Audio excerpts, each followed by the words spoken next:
Hey everyone, you're watching Flutter with Alan, and today we are discussing about Dart fundamentals. In the previous lecture video, we will discuss about what are getters and setters in Dart. In this video, we just go through what are shorthand syntax in Dart. So initially, I like to define a void main function.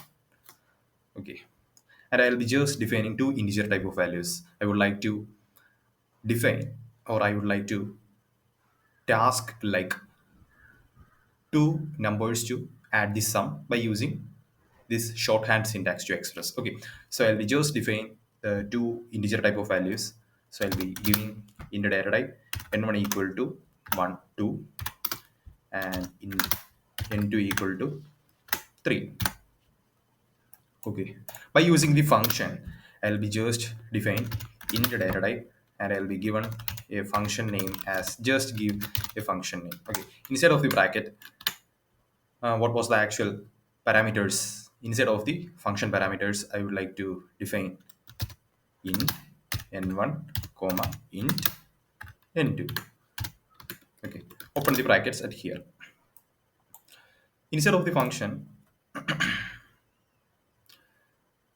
what was the actual operation I would like to perform? So I'll be right at here. So int, I'll be just give a variable name is equal to n1 plus n2. Okay, and by using the function we have to return our value by using the return keyword, return area.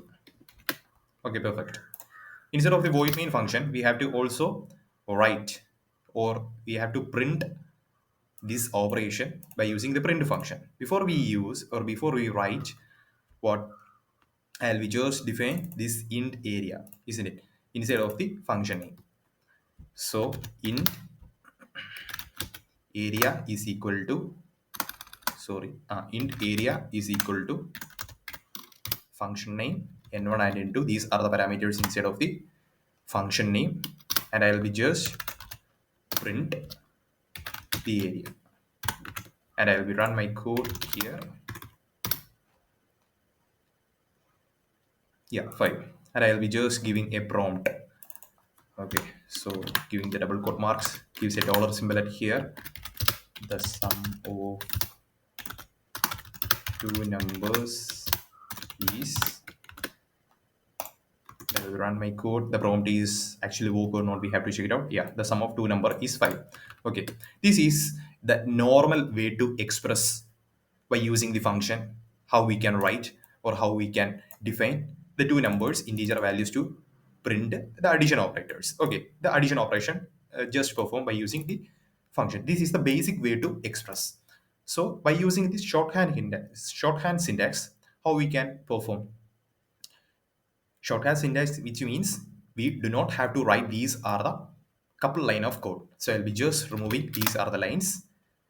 By using the shorthand syntax, the syntax which would be we have to write by using equal to greater than, and what was the actual name, I'll be just a variable name I'll be using area, isn't it? So I'll be just using the area space a n1 plus n2. Okay, sorry, like this manner. Okay, so and I will run my code here. It will actually work or not, we have to check it out. The sum of two number is 5. That's it. This is it. This is the way to express the shorthand syntax. We do not have to write a couple line of codes without, okay, by using this short syntax we have to express our code. It is actually running. Okay, so this is called the shorthand syntaxes. If you have any query or doubt about shorthand syntax, please feel free to ask to our comment section. See you on next video. Keep coding, take care, and bye.